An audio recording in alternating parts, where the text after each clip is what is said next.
Bueno, muy buenos días a todos. Quiero agradecer el espacio y la invitación a participar de este seminario. La verdad que es un gusto y un placer para mí poder compartirles algunas de las ideas y algunos de los temas que estoy trabajando, eh, que en esta oportunidad voy a retomar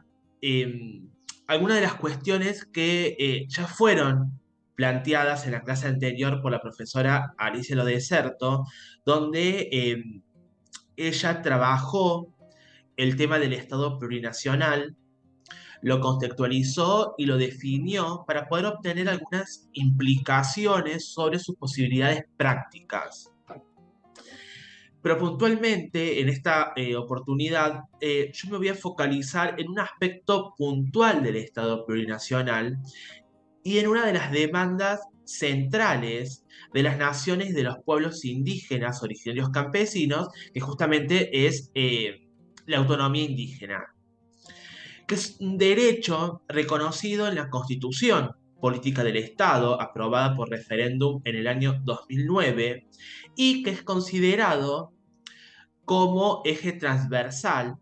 y pilar fundamental sobre el cual se construye el Estado plurinacional. Comentarles que esta temática, el de las autonomías indígenas,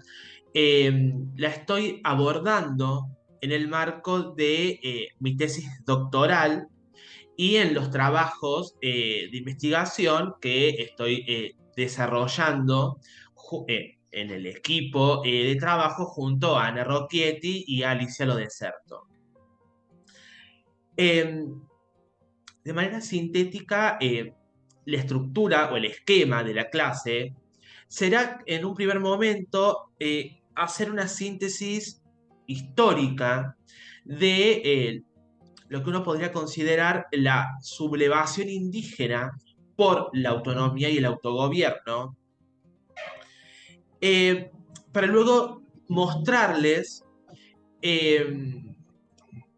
manera resumida el marco normativo que regula el régimen autonómico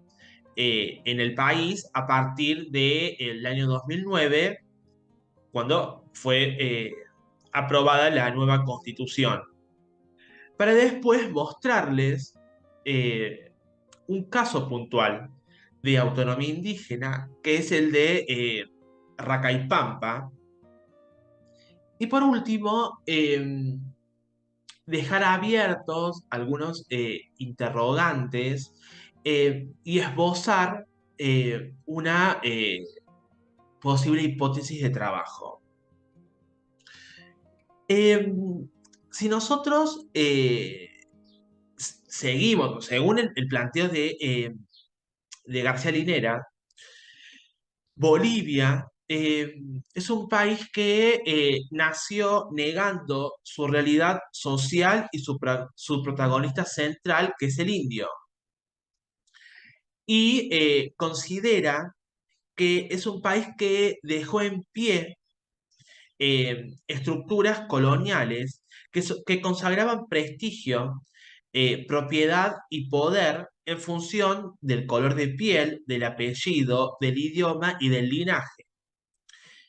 Y ha tenido una historia particular por sus conflictos de alto voltaje, ya sea social y político, donde la cuestión indígena ha sido el permanente signo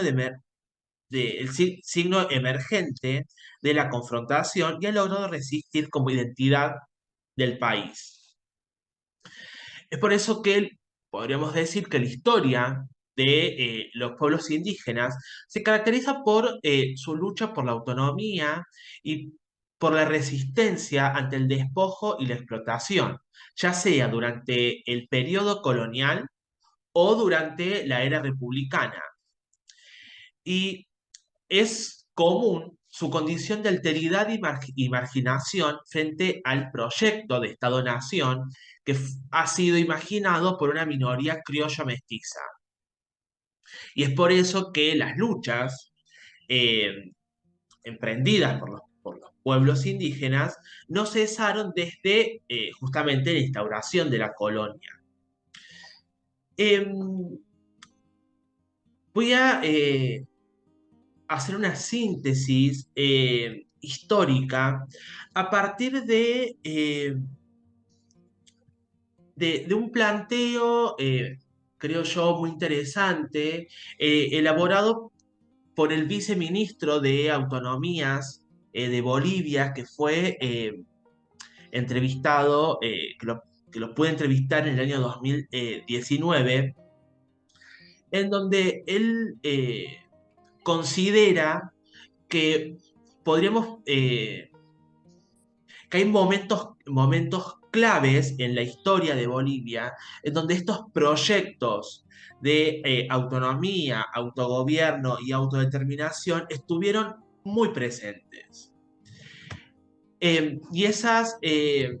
y esos momentos uno podría verlos en cuatro trayectorias. Una, eh, el periodo insurgente de 1780 a 1781.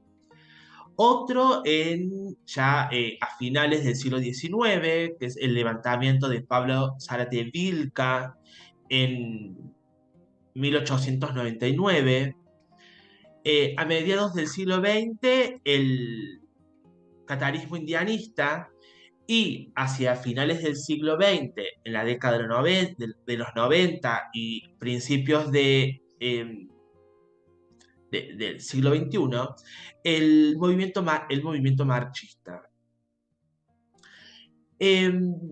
Voy a contextualizar y plantear algunas ideas centrales de cada uno de ellos. Si nosotros, siguiendo a Sinclair Thompson, él considera que es necesario situar dentro de dentro de los proyectos anticoloniales, o sea, es necesario situar la idea de la autodeterminación dentro de los proyectos anticoloniales que ponen en crisis los fundamentos del orden colonial, justamente en el periodo de 1780 a 1781. Porque fue durante esos años que se desató en el Alto Perú una gran rebelión indígena que puso en jaque el orden colonial y que en ella estaba presente la idea de la República India. O sea, los líderes que todos los deben conocer, Tupac Amaru II, Tomás Katari y Juliana Paza, Tupac Katari, que tuvo una gran coordinación desde Cusco y Charcas hasta el norte argentino, y actualmente sus nombres son reivindicados en la insurrección del movimiento indígena campesino boliviano, fundamentalmente el de Tupac Katari. Eh, entre, o sea, ya en el siglo XIX, entre 1898 y 1899, se desarrolló en Bolivia lo que se conoce como la Guerra Federal por la cuestión de la sede de La Paz, perdón, por la cuestión de la sede de la capital, y donde se enfrentaron en este conflicto la oligarquía de La Plata, de Sucre, y la oligarquía del Estaño de La Paz, esta última liderada por José Manuel Pando. Y en este conflicto hubo una activa participación indígena donde destacó Pablo Zárate Vilca, que actuó como general de la división del ejército boliviano y como comandante máximo de la jefatura suprema del ejército indio, en apoyo del sector liberal de Pando, es decir, la oligarquía del estaño de La Paz.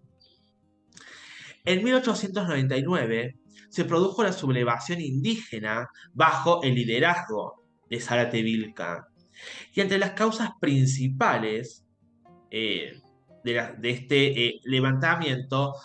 podemos mencionar dos, entre tantas. Por un lado, la recuperación de las tierras comunales que fueron expropiadas a partir de la sanción de la ley de exvinculación de 1874, y por otro, la lucha por la reconstitución de los gobiernos de indios. Eh, Quien ha estudiado ampliamente a Pablo Zarate Vilca ha sido Ramiro Condarco, y que eh, en un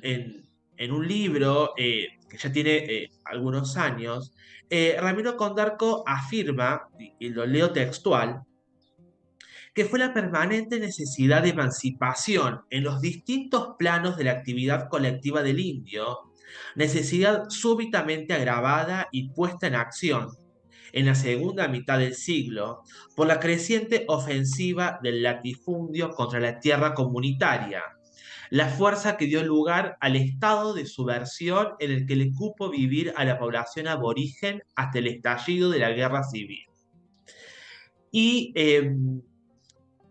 Condarco considera que es clave tener en cuenta la proclama de Caracollo.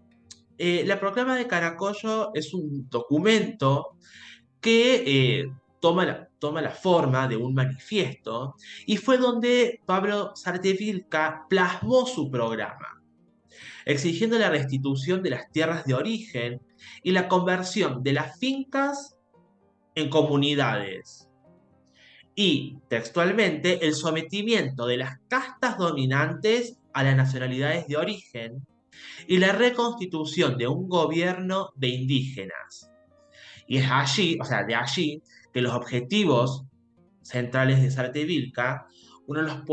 podría inscribir en los horizontes político-ideológicos de la emancipación. Bueno, ¿cuál es el final de todo esto? Sartevilca fue traicionado y asesinado por Pando. Pero si nosotros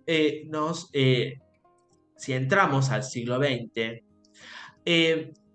los años 60, 70 del siglo XX surgió el indianismo catarista, que fue un movimiento político sindical y cultural cuyo origen se dio en el marco de un proceso intenso de emigración del campo a la ciudad y de acceso de los jóvenes inmigrantes a la educación universitaria. En este proceso este proceso tuvo una importancia profunda, dice García Linera, porque resignificó la lengua, la cultura, el aspecto físico no mestizo, y denunció las injusticias y usurpaciones de las que fueron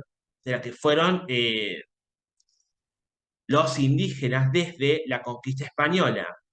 y apuntó sus críticas a las relaciones racializadas y al carácter colonial del Estado. Pero también trabajó en la articulación de un sujeto político que por entonces no era tenido en cuenta, que era justamente el indio. Y por último, desde finales del siglo XX, las movilizaciones y la participación activa de los pueblos de tierras bajas, fundamentalmente de tierras bajas, en defensa de la tierra y el territorio, ha sido permanente y con resultados concretos. En un artículo publicado en el año 2016, Alicia Lo Deserto sistematiza y caracteriza las 9 marchas y movilizaciones que fueron desarrolladas entre 1990 y 2012, que a grandes rasgos el reclamo es por tierra, por territorio y por participación legislativa directa y autonomías indígenas. Pero de esas marchas, dos de ellas podríamos considerarlas claves en la historia reciente del país. Por un lado, la primera marcha, que es la Marcha por la Dignidad y el Territorio, puesto que da origen a la movilidad, a la modalidad de movilización, y tiene importantes logros, como por ejemplo la promulgación de los decretos supremos que establecen y reconocen la propiedad comunitaria de la tierra, lo que son las TCO. Y por otro lado, la marcha por la soberanía popular, el territorio y los recursos naturales, que significó el salto al reclamo político que posiciona el movimiento indígena como primera fuerza política y conduce al triunfo legislativo del movimiento al socialismo en el 2002, y luego al presidente Evo Morales en el año 2005 y 2000, que asume 2006. Eh, pero si nosotros focalizamos la mirada en el último tercio del siglo XX, las organizaciones indígenas bolivianas que comenzaron a interpelar el carácter monista del Estado-Nación, cuestionando principalmente su proyecto homogeneizador, monocultural y monolingüe. Lo hicieron, como vimos recién, a través de la revuelta y la rebelión, pero también lo hicieron a través de la palabra escrita. Eh, o sea, recupero tres documentos que a mi entender son claves para poder comprender este proceso. Primero, el Manifiesto de Tiahuanacu de 1973. Segundo, la tesis de la Central Sindical Única de Trabajadores Campesinos de Bolivia de 1983. Y el tercer documento es la propuesta de fundación del Estado Plurinacional presentado por el Pacto de Unidad a la Asamblea Constituyente en el año 2006. Según el manifiesto de Tiahuanacu, textual, los campesinos estamos convencidos de que solamente habrá desarrollo en el campo y en todo el país cuando nosotros seamos los autores de nuestro propio progreso y dueños de nuestro destino. Este documento fue leído por primera vez en julio de 1973 en el Centro Ceremonial de Tiahuanacu y fue firmado por integrantes de varias organizaciones campesinas y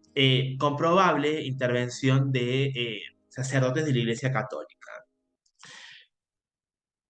Quienes participaron eran casi todos jóvenes que crecieron con la Revolución Nacional de 1952 y que iniciaron una lectura crítica de los logros parciales de la revolución. Sabrán que en 1952 el movimiento nacionalista revolucionario tomó el poder luego de una amplia insurrección de mineros y civiles e implementó una política nacionalista a través de tres grandes reformas: la nacionalización de las minas de estaño, la reforma agraria y el sufragio universal, que otorgó derechos, ya sean civiles y políticos, a la población indígena boliviana, reconociendo su ciudadanía. Este manifiesto puede ser leído como una interpelación histórica de la población aymara quechua a la continuidad del Estado colonial y de la sociedad boliviana, y se transformó en una nueva plataforma política elaborada sobre las ideas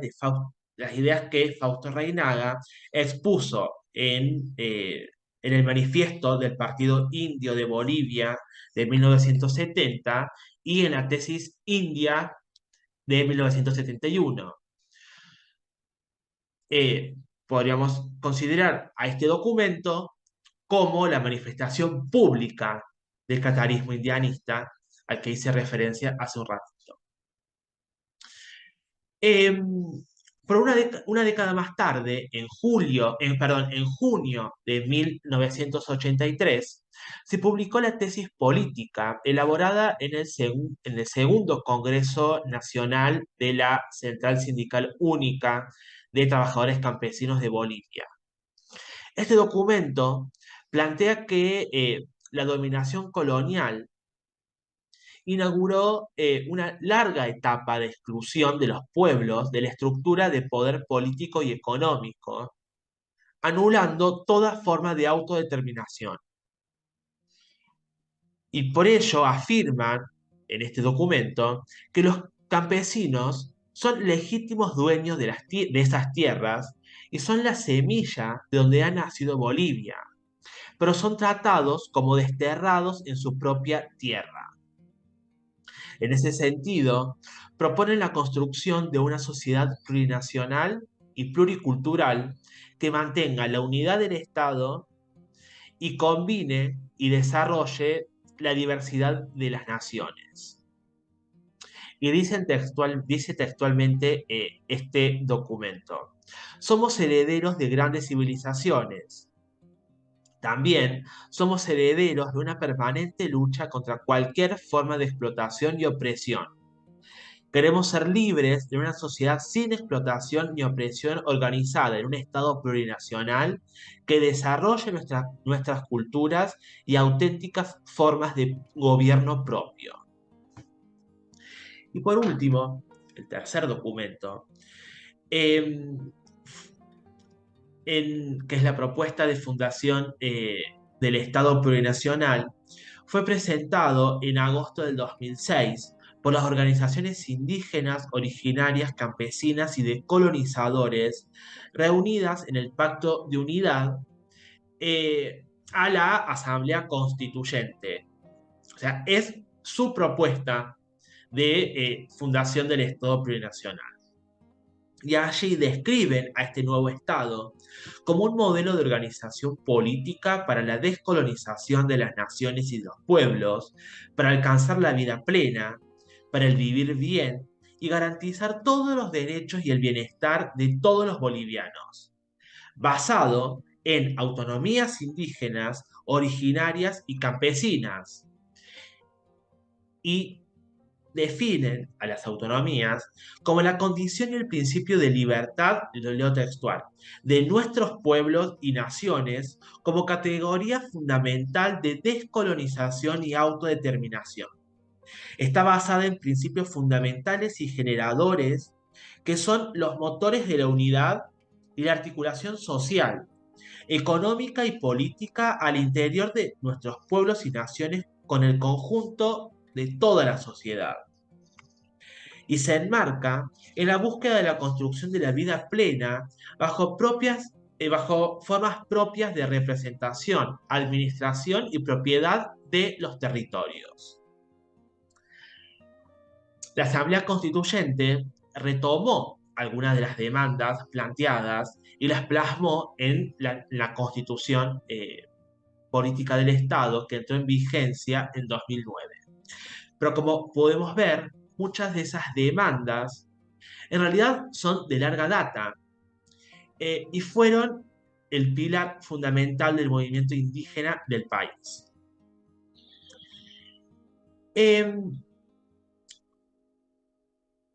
Lo que voy a hacer ahora es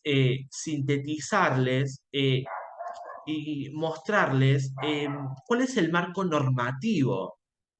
que regula el régimen autonómico en Bolivia. Eh, como sabrán, con la aprobación de, de la Constitución, eh, se va a plantear la idea que este nuevo Estado plurinacional es un cuestionamiento o viene a cuestionar al Estado-nación moderno heredado del siglo XIX y de las bases institucionales y teóricas surgidas justamente de la doctrina nacionalista, según la cual una nación única y homogénea ejerce su derecho de autodeterminación en los límites territoriales estatales. El artículo 1 de la Constitución establece que Bolivia es un Estado unitario social de derecho plurinacional y comunitario,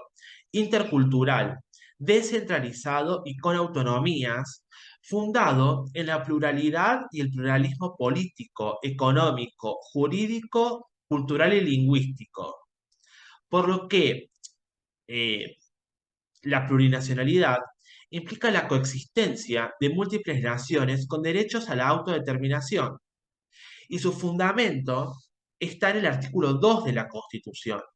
que dice que dada la existencia precolonial de las naciones y de los pueblos indígenas, originarios campesinos,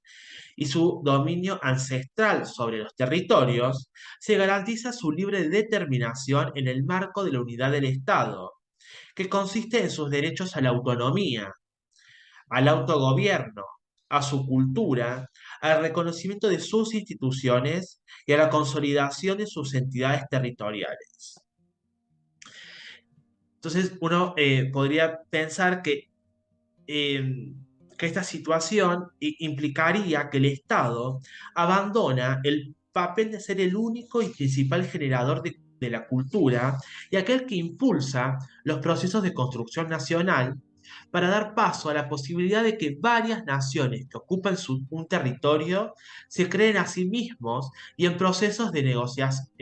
que se creen a sí mismos en procesos de negociación, no solo respecto a elementos culturales, sino también al ejercicio del poder. La Constitución define la autonomía como la elección directa de las autoridades por las y los ciudadanos, la administración de los recursos económicos y el ejercicio de facultades legislativas, reglamentarias, fiscalizadoras y ejecutivas por los órganos de gobierno autónomo. Específicamente, según la Constitución, las autonomías indígenas consisten en el autogobierno como ejercicio de la libre determinación de las naciones y los pueblos indígenas, cuya población comparte territorio, cultura, historia, lenguas y organización o instituciones jurídicas, políticas, sociales y económicas propias. Además de la Constitución, en el año del 2009, en el año 2010, puntualmente en julio del 2010, el gobierno sancionó la Ley Marco de Autonomías y Descentralización Andrés Ibáñez, que es la Ley 031, que es la ley que regula el régimen de autonomías en Bolivia y es considerada una de las 5 leyes fundamentales del Estado plurinacional. Esta ley regula el régimen autonómico de acuerdo a lo establecido a la Constitución boliviana. Y también la ley define las bases de la organización territorial del Estado. Los tipos de autonomías, que son 4, las autonomías en Bolivia pueden ser departamentales, municipales, eh, pueden ser regionales o indígenas originarios campesinos. La ley también regula el procedimiento de acceso a las autonomías indígenas, que pueden ser por medio de 2 vías. Municipios que deciden iniciar el proceso para convertirse en autonomías indígenas, lo que implicaría entonces elección de autoridades según usos y costumbres, o puede ser el acceso a la autonomía indígena a través del territorio indígena. También la ley establece los procedimientos de elaboración de los estatutos y de las cartas orgánicas, regula cuáles son los regímenes de competencias, cuáles son las competencias y las atribuciones de las autonomías indígenas, todo lo vinculado a cuestiones económicas, financieras y la coordinación entre el nivel del Estado central y de las entidades territoriales autónomas. Eh, pero ustedes observarán que la ley que regula el régimen de autonomías indígenas es posterior a la Constitución, que ya establece eh, las autonomías. Por eso, en el año 2009, puntualmente en agosto del 2009, es decir, antes de la sanción de la ley que regula el régimen de autonomías, eh, el decreto supremo número 231 estableció cuáles eran los requisitos y los procedimientos para la convocatoria y la realización de referéndums municipales para la consulta para adoptar autonomía, la forma de autonomía indígena. Es decir, el decreto, lo que va, ese decreto de agosto del 2009, lo que va a establecer es los procedimientos para que debían seguir aquellos municipios que quisieran transitar y convertirse en autonomías indígenas. Este referéndum lo que regula es el, perdón, este decreto lo que regula es y establece es el referéndum por el sí o por el no en los municipios para convertirse en autonomía o para transitar a las autonomías indígenas. Este referéndum debía realizarse, según el decreto, en diciembre de ese mismo año. De ese referéndum van a participar 12 municipios que ustedes los pueden ver ubicados en el mapa. Eh, de todos ellos, eh, que solamente en uno ganó el no. ¿Cuáles eran esos municipios? Jesús de Machaca, Totora Marca, Salina Garci de Mendoza, Pampa Ullagas, Charazani, Mojocoya, Tarabuco, Chayanta, Charagua, Huacaya y Chipaya.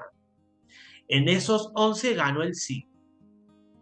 En el que ganó el no fue Curaguaras de Charanga.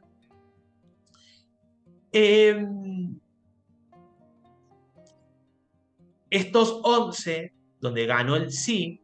en el referéndum, el sí a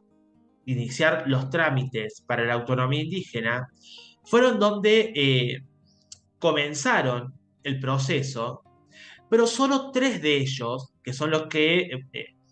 me imagino que el puntero rojo le está marcando, son los que lograron culminar el proceso. Es decir, son los únicos 3 municipios que hoy son autonomías indígenas, que son los que ustedes pueden ver en azul. Eh, Charagüe y Yambae en Santa Cruz. Eh, Uruchipaya en Oruro. Y Salina Garcis de Mendoza. Este cuarto que ustedes están viendo en azul, en realidad no es un municipio, sino que es un territorio indígena que inmediatamente entró en vigencia la Constitución, inició el proceso para ser reconocidos como autonomía indígena, que es Racaipampa. Pero si nosotros nos focalizamos y puntualizamos en los municipios, en estos municipios que fueron a referéndum en el 2009, solo representan el 3% de todos los municipios existentes en el país, pero que territorialmente, en realidad, abarcan casi el 10% de todo el territorio nacional. Y entre ellos, justamente, se encuentra el municipio más grande de todo Bolivia, que es Charagua, en Santa Cruz, que solo el municipio de Charagua, para tomar dimensión, abarca el 30% de todo el departamento de Santa Cruz. Es interesante ver la forma de organización que tienen estas nuevas autonomías, ya sean municipales o los que eran municipios y ahora son autonomías indígenas, pero lo que yo les voy a mostrar es el caso de Racaipampa. Eh, la autonomía indígena originario campesino de Racaipampa se encuentra en el departamento de Cochabamba y es un territorio indígena que tiene una extensión aproximada de 55.000 hectáreas, con una población, según el último censo del año 2012, de 7.344 habitantes. Se estima, yo tuve la posibilidad de entrevistar a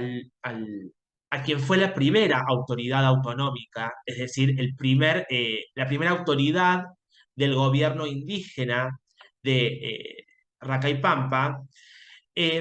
ahora en junio de este año, y que él estima que el número de habitantes, la población que vive en esta autonomía, inicialmente descendió, o sea, desde el 2012 hasta el 2020 hubo un descenso de la población, pero que con la pandemia del COVID hubo un retorno de la población a su territorio por básicamente cuestiones económicas que no podían seguir sustentándose en la ciudad. Entonces han regresado. Entonces es muy probable que en realidad en el censo que está planificado para el próximo año, uno pueda advertir un aumento poblacional. Eh, Arcaipampa es un territorio indígena, originario campesino, que está constituido por comunidades y por sindicatos agrarios. El autogobierno en Racaipampa es de base territorial y de matriz agraria, pero tiene como núcleo de organización central a los sindicatos agrarios, que están organizados en subcentrales sindicales y las subcentrales en una central regional. Los sindicatos son los que ustedes pueden ver en el mapa marcados en color, que son en total 43. Entonces, ¿cómo es la organización territorial en Racaipampa? Son 43 sindicatos agrarios que están representados por dirigentes sindicales y que esos sindicatos se organizan a nivel intercomunal en 5 subcentrales sindicales: la subcentral de Racaipampa, la de Laguna Grande, la de Molinero, la de Santiago y la de Salvia, que están representados por secretarios generales. Y finalmente, a nivel regional, están organizados en la Central Regional Sindical Única de Campesinos Indígenas del territorio de Racaipampa, que es la máxima instancia de representación territorial que organiza y aglutina a todas las comunidades o sindicatos que conforman el territorio. Pero si uno va un poquito más arriba, en la organización, esta central regional se aglutina o forma parte de la Federación Sindical Única de Trabajadores Campesinos de Cochabamba, es decir, en el departamento, y que luego tiene representación a nivel nacional en la CSUTCB, que es la Central Sindical Única de Trabajadores Campesinos de Bolivia. Eh, ¿Cómo es la forma de gobierno en Racaipampa? Está conformado por 3 instancias: la Asamblea General de Comunidades, el Consejo de Gestión Territorial y la Autoridad Administrativa Autonómica de Racaipampa. Rápidamente, ¿cuáles son las atribuciones de cada uno de ellos? Por un lado, la Asamblea General de Comunidades es la máxima instancia de decisión, de participación y de control social, con facultades deliberativas, legislativas, fiscalizadoras y administración de justicia. El Consejo de Gestión Territorial es la instancia que se encarga de implementar y de ejecutar todas las decisiones emanadas de la Asamblea General de Comunidades que estén vinculadas a la gestión del territorio y al desarrollo integral de la población de Racaipampa. También este Consejo de Gestión Territorial es el encargado de elaborar propuestas de planificación territorial, monitorear la gestión de la autoridad administrativa autonómica y proponer leyes y propuestas técnicas de planes y proyectos para la gestión de la autonomía. Este consejo está integrado por 5 representantes que corresponde uno a cada subcentral sindical. eh, por último, que es la autoridad administrativa autonómica, es aquella eh, encargada de hacer cumplir, ejecutar y administrar todos los mandatos delegados por la Asamblea General de Comunidades y ejerce la facultad ejecutiva de administración y de gestión pública e implementa el plan de gestión territorial comunitario, el plan operativo anual y todos los programas y proyectos elaborados por el Consejo de Gestión Territorial. Esta autoridad es un responsable y que está acompañado de un equipo técnico administrativo. Entonces, el sistema de gobierno de Racaipampa es la democracia comunitaria, directa y participativa, según el reglamento, sin intervención de partidos políticos, que se ejerce en el marco de la Asamblea General de Comunidades, que es la como máxima instancia de deliberación y decisión de la autonomía. Sin embargo, en el año 2022 hubo un cambio de autoridades eh, o sea, cambia el gobierno en Racaipampa, y a partir de entonces los conflictos políticos, que en realidad ya estaban presentes unos años antes, cobraron fuerza en concordancia a las fracturas internas existentes dentro del partido de gobierno, del gobierno nacional. Eh, entonces, según en una entrevista con quien fue la primera autoridad de Racaipampa, que fue un actor clave en el proceso de autonomías indígenas en Bolivia, bueno, fundamentalmente en Racaipampa, eh, considera que estos conflictos se están viviendo en la actualidad